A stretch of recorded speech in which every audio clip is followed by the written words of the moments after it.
At 04:37 a.m., the silence of eastern Ukraine broke. The ground shook as 57 Russian tanks rolled forward under a cold gray sky. Their engines roared like thunder across the frozen fields. Villagers miles away could feel the rumble. The tanks moved fast, their formation tight, believing nothing could stop them. But deep inside that fog, Ukrainian forces waited, silent, patient, and ready. In less than an hour, those tanks would turn into burning metal. What was meant to be a show of strength became a night of destruction. Every radar feed, every satellite watching, captured a lesson in modern warfare. Before we go deeper into how 57 armored giants were turned into fire and smoke, make sure you like this video, subscribe, and press the bell icon. Stay with us till the end, because this is not just another battlefield story. It asks proof of how smart strategy and modern tech can crush raw power in seconds. The day before the battle, intelligence officers in Kyiv received new satellite images. They showed a large Russian armored buildup near the Donetsk front. It was a mix of T-72B3, T-80U, and a few of the newer T-90M tanks, some of Russia's most feared machines. The convoy stretched for nearly 6 miles, supported by armored personnel carriers and fuel trucks. Analysts estimated at least 57 tanks were preparing to move west toward Ukrainian defensive lines near the town of Velika Novosilka. For Moscow, this offensive had one goal: break through before winter froze the fight again.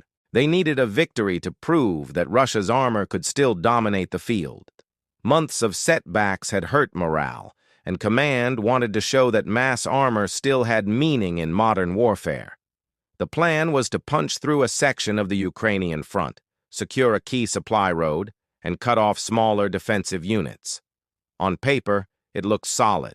Classic Soviet-style blitz tactics, heavy armor leading with artillery support. But Ukraine had learned to read those moves like a playbook. Through NATO-linked surveillance, Ukrainian analysts had watched the buildup for days. American satellites tracked the column's movement, confirming the timing and route. Every tank, every fuel truck, even the pace of their refueling stops was logged. Ukrainian drone operators received grid coordinates, and artillery units quietly adjusted their positions. They didn't plan to meet the tanks head-on. They would let them come in, then destroy them from a distance. The battlefield itself was open farmland, with narrow dirt roads bordered by trees and frozen mud fields. It was early dawn when frost covered everything, and visibility was low. The perfect time for an ambush. Ukrainian engineers had spent the night planting anti-tank mines along secondary routes, leaving one main path clear, on purpose. It looked safe, but it was a trap. Behind that corridor, hidden in trenches and barns, were anti-tank squads armed with American Javelins and British NLAWs. Ukraine's 35th Marine Brigade held that sector. Their commander, a calm man in his early 40s, ordered radio silence at 04 hours. Only encrypted drone feeds were allowed. Overhead, small FPV drones hovered quietly, feeding live footage back to command. The Ukrainians could see the Russian column clearly before the Russians even knew they were spotted. By 04:30, the first Russian units crossed the line of contact. Their formation was confident, 3 columns moving parallel, with recon vehicles in front. The lead tanks fired randomly into empty fields, trying to flush out defenders. But there was no movement. They thought Ukraine had retreated. That illusion was part of the plan. The U.S. had been monitoring from afar. An RQ-4 Global Hawk drone, flying at high altitude, confirmed every movement. Its sensors picked up engine heat from dozens of tanks. American analysts sent encrypted updates to Kyiv every 5 minutes. The operation was being watched from 2 continents. At 04:45, Ukraine's command gave a single coded order: "Gate is open." The Russian column was now fully inside the kill zone. Artillery units, miles away, adjusted their coordinates one last time. FPV drones began to dive closer to identify targets. The ambush was set. The defenders waited for one clear signal.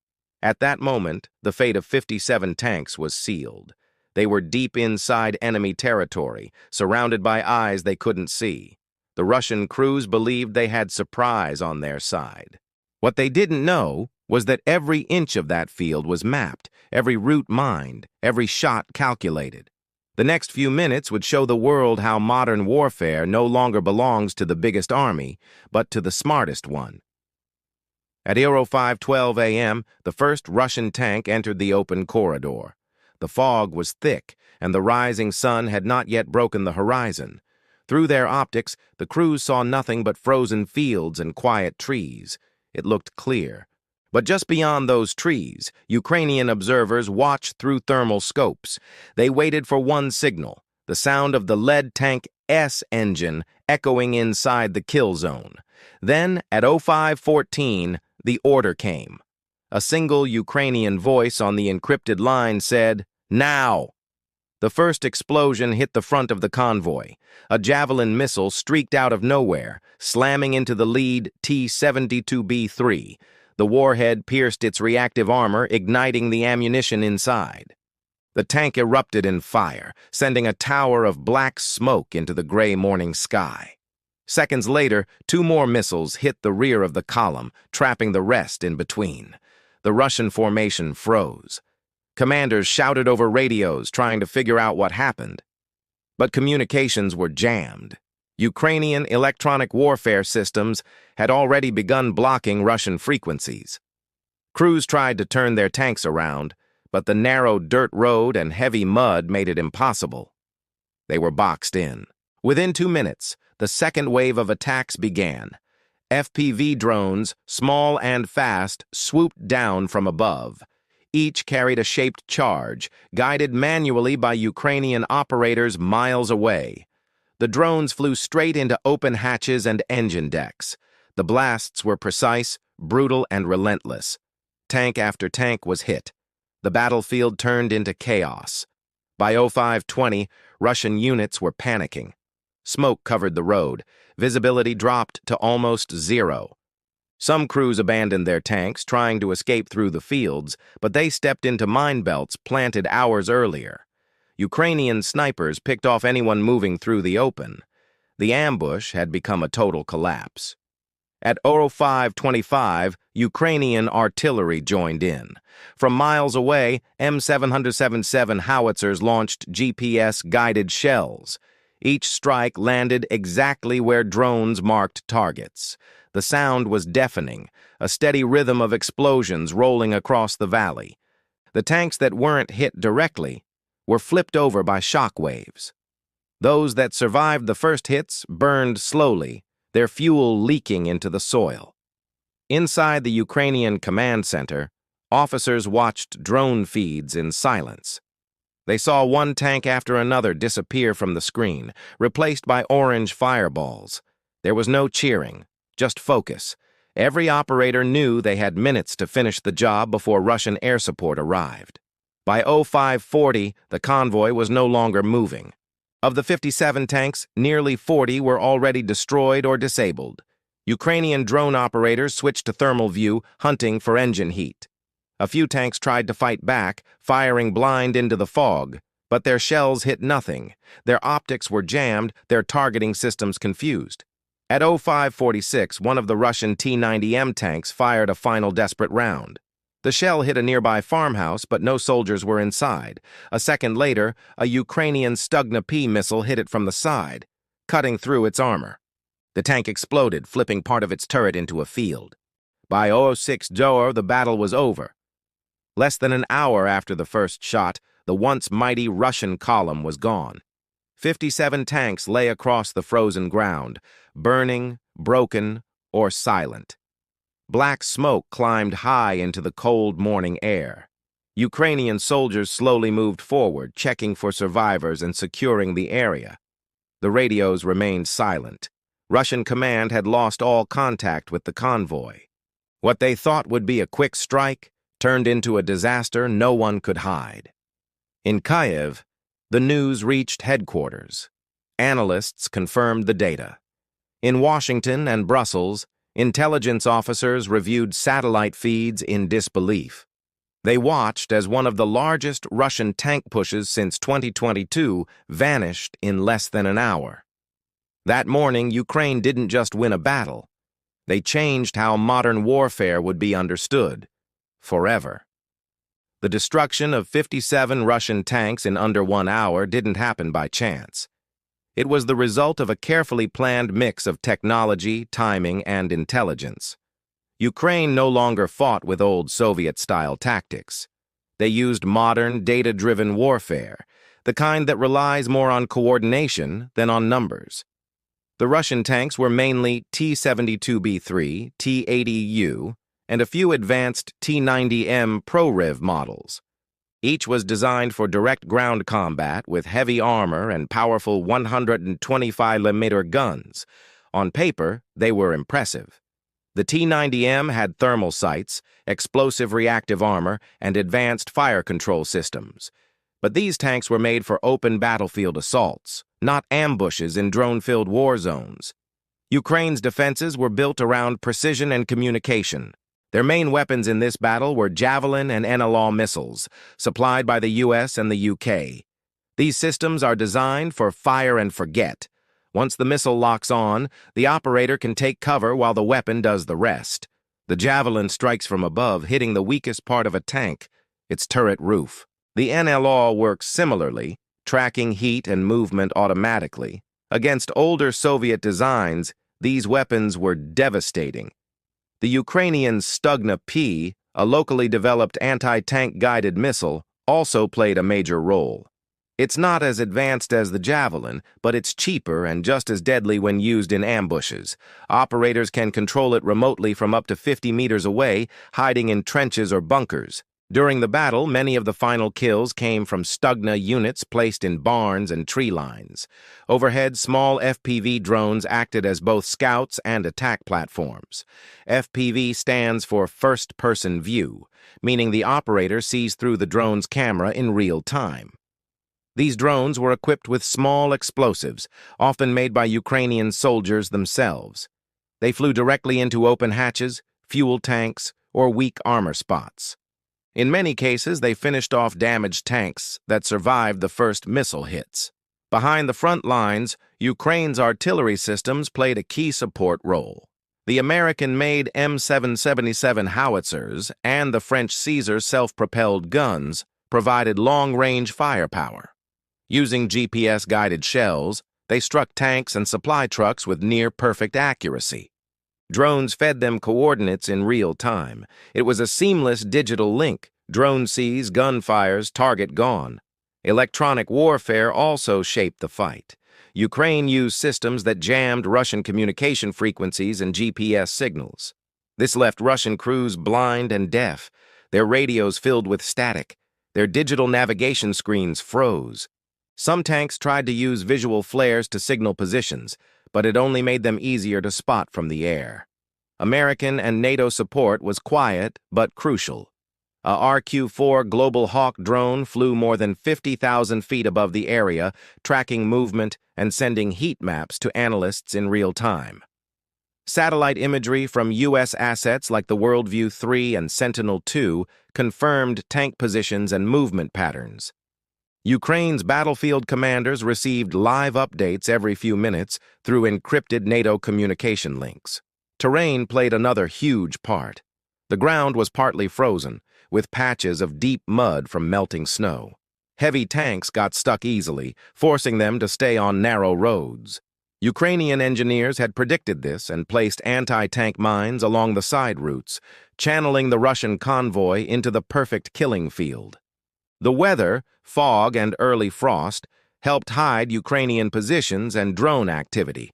From a tactical point of view, this battle showed the difference between mass assault and networked warfare.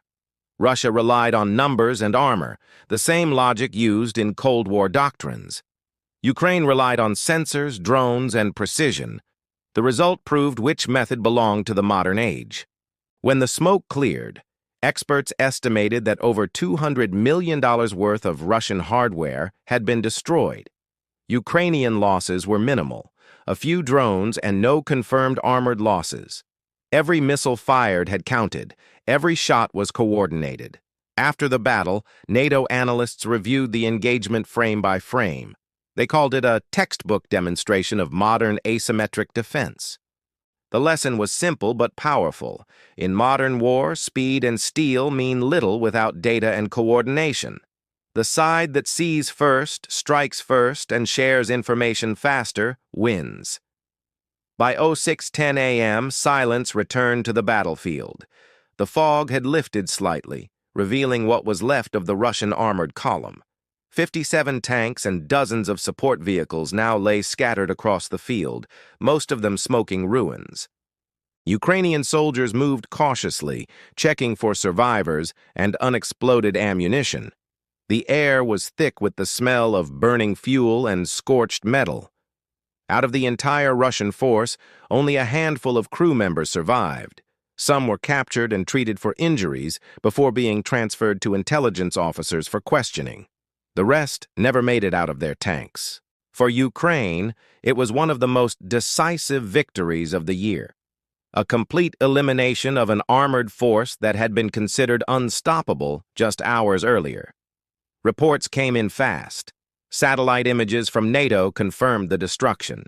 Even Russian military channels couldn't hide it.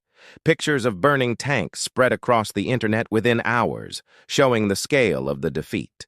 The world saw what happened. A full armored battalion wiped out by smaller, smarter, and faster defenders. In Kyiv, officials released a short statement that morning.